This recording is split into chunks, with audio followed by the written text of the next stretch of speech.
Assalamualaikum warahmatullahi wabarakatuh.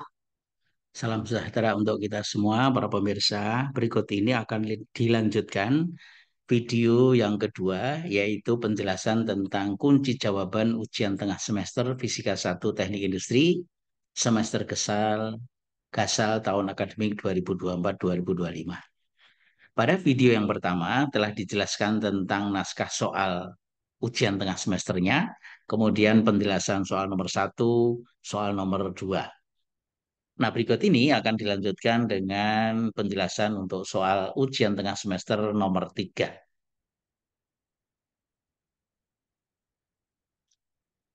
Topik soal ini yaitu mekanika untuk pokok bahasan gerak melingkar dan gerak rotasi serta momen inersia benda. Sebuah roda berbentuk silinder pejal dengan massa 8 kg dan jari-jari 0,5 meter digelindingkan di atas permukaan datar tanpa tergelincir dengan kecepatan awal 5 meter per second. Tentukan energi kinetik total roda tersebut. Kemudian yang kedua, B, jika roda dihentikan setelah menempuh jarak 20 meter oleh gaya gesekan konstan, hitung usaha yang dilakukan oleh gaya gesekan tersebut. Dan C, berapakah gaya gesekan yang diperlukan untuk menghentikan roda. Penyelesaian dari soal ini, para pemirsa, yang pertama, energi kinetik total pada benda yang berotasi adalah jumlah energi kinetik translasi dan energi kinetik rotasi. Jadi EK totalnya itu jumlah keduanya. Sedangkan energi kinetik translasinya itu sama dengan setengah mv kuadrat, setengah masanya diketahui 8 kg, kemudian kecepatan linearnya 5 meter per second, kalau kita hitung ketemu 100 joule. Sedangkan energi kinetik rotasinya adalah setengah I omega kuadrat, di mana I adalah momen inersia tergantung dari bentuk benda. Kemudian omega adalah kecepatan sudut. Jadi kalau kita masukkan setengah I V kuadrat atau V per R dikuadratkan, jadi sama dengan setengah, kemudian kali 8 kali 0,5 kuadrat, dikalikan dengan 5 per 0,5 kuadrat. Jadi kalau kita hitung ketemunya 150 Joule. Nah, sehingga energi kinetik totalnya itu sebesar energi kinetik translasi plus rotasi menjadi 150 Joule. Nah, kemudian yang kedua, bagian B, usaha yang dilakukan oleh gaya gesekan. Usaha yang dilakukan oleh gaya gesekan untuk menghentikan roda yang sama dengan perubahan energi kinetiknya, atau W sama dengan delta EK sama dengan minus EK totalnya. Minus karena gesekan melawan arah gerak. Jadi kalau kita hitung ya hasilnya sama dengan energi kinetik total yang dimiliki oleh silinder uh, pecah tersebut, yaitu sebesar 150 Joule. Sedangkan gaya gesekan yang diperlukan itu usaha yang diberikan oleh W sama dengan F kali D, di mana D-nya telah bergerak sejauh 20 meter. Sehingga W-nya tadi sama dengan min 150 Joule, sama dengan F gaya geseknya dikalikan dengan D perpindahannya.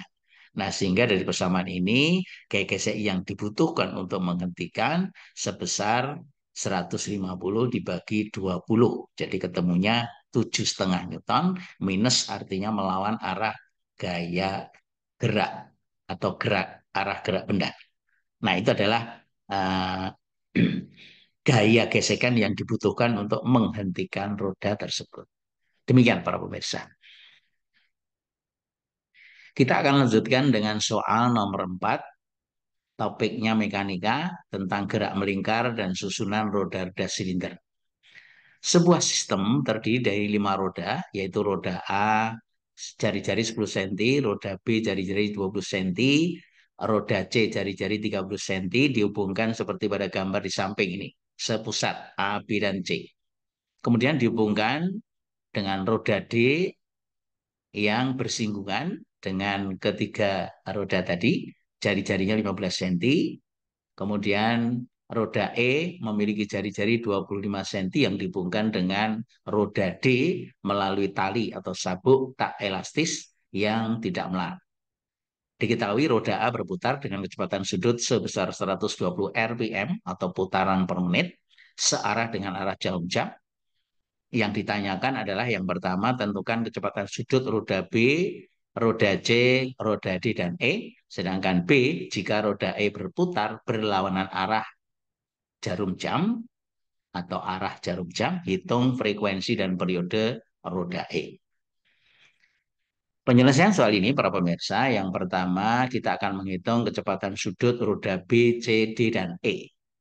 Karena A, B, dan C sepusat, maka ketika roda memiliki kecepatan sudut yang sama, sehingga omega A sama dengan omega B sama dengan omega C, yaitu sebesar 120 rpm.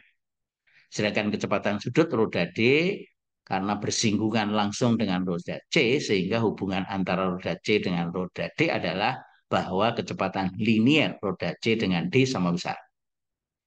Nah, kecepatan linier roda C itu bisa dihitung melalui relasi VC sama dengan omega C kali RC, yaitu sebesar 120 kali 2 pi per 60 dikalikan RC-nya 0,3 diperoleh 12,57 meter per second.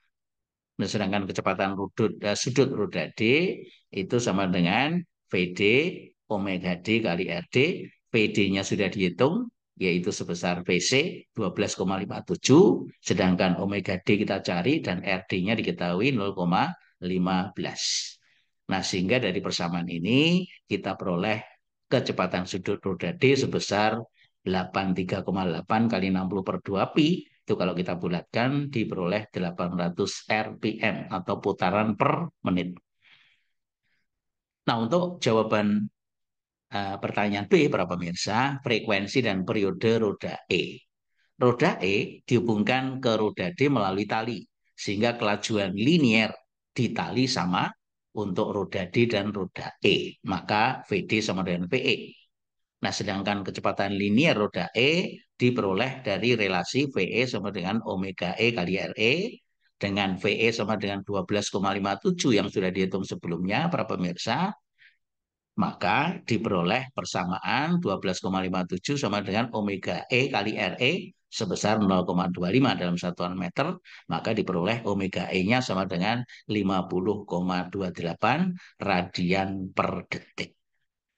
Sehingga frekuensi dan periode roda E itu sama dengan Fe omega E per 2 pi diperoleh dibulatkan sebesar 8 Hz. Sedangkan periode roda E itu sama dengan seperfrekuensi, yaitu 1/8 atau 0,125 second. Demikian para pemirsa, jawaban untuk soal nomor 4.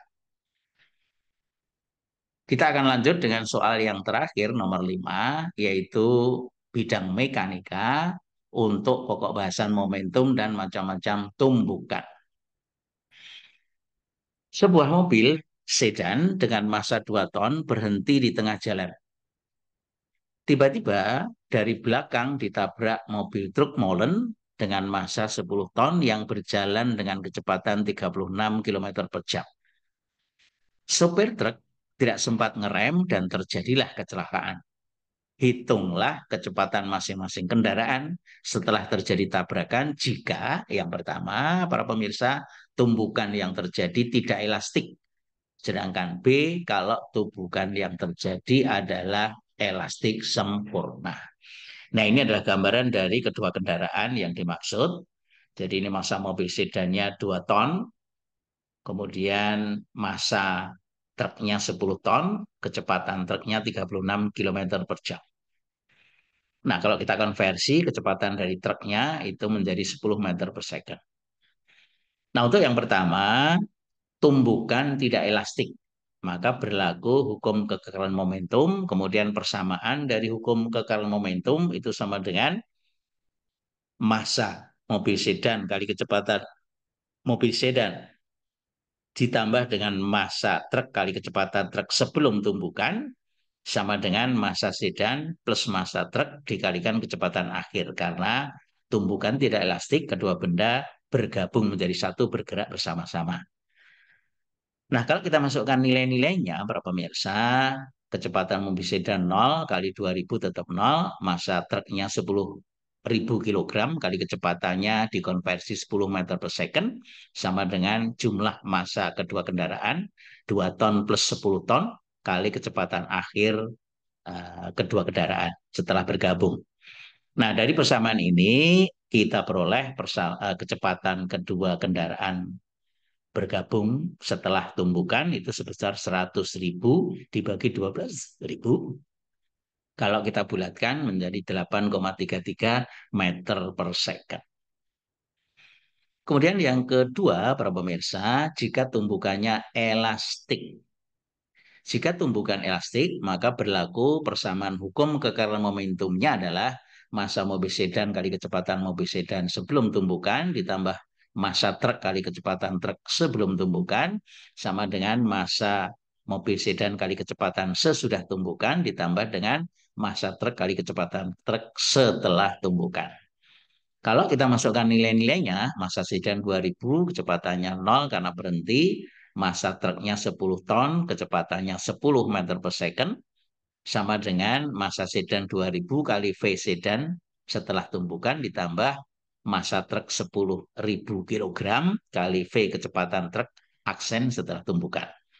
Nah, dari dua nilai yang tidak diketahui ini, maka bisa dituliskan menjadi persamaan satu, yaitu kecepatan mobil sedan setelah tumbukan itu sama dengan 50 dikurangi 5 kali kecepatan truk setelah tumbukan. Masih ada dua variabel para pemirsa, yaitu V sedan aksen dan V truk aksen. Maka kita perlu satu persamaan lagi, yaitu menggunakan persamaan koefisien restitusi. Yang definisinya adalah harga negatif dari kecepatan relatif kedua kendaraan sesudah tumbukan dibagi dengan kecepatan relatif kedua kendaraan sebelum tumbukan. Untuk tumbukan elastik sempurna, maka nilai E-nya ini sama dengan 1. Nah, sehingga kalau kita masukkan nilai-nilainya, Pak pemirsa, menjadi minus V truk aksen dikurangi V sedan aksen, dibagi dengan V truk dikurangi V sedan, berhenti sama dengan 0. Nah, sehingga diperoleh persamaan dua ini, yaitu V truk aksen sama dengan V sedan aksen dikurangi 10. Nah, jadi kita punya dua persamaan 1 dan 2.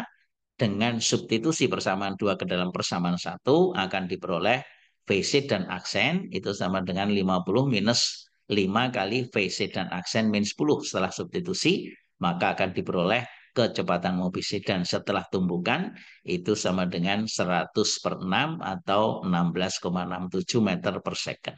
Persamaan 3. Nah, kemudian persamaan 3 ini kita substitusi ke persamaan 2 para pemirsa untuk bisa mendapatkan kecepatan truk setelah tumbukan. Maka V truk aksen sama dengan V sedan aksen dikurangi 10. V sedan aksen sudah dihitung ketemunya 16,67. Jadi 16,67 dikurangi 10 ketemunya 6,67 meter per second. Persamaan 4. Jadi kesimpulannya, setelah terjadi tumbukan elastik sempurna, maka kecepatan mobil sedan itu menjadi 16,67 meter per second dan kecepatan mobil truk setelah tumbukan 6,67 meter per second. Demikian para pemirsa penjelasan kunci jawaban untuk soal UTS nomor 5. Mudah-mudahan bisa dipahami. Sampai ketemu dalam video yang lain. Terima kasih atas perhatiannya. Assalamualaikum warahmatullahi wabarakatuh.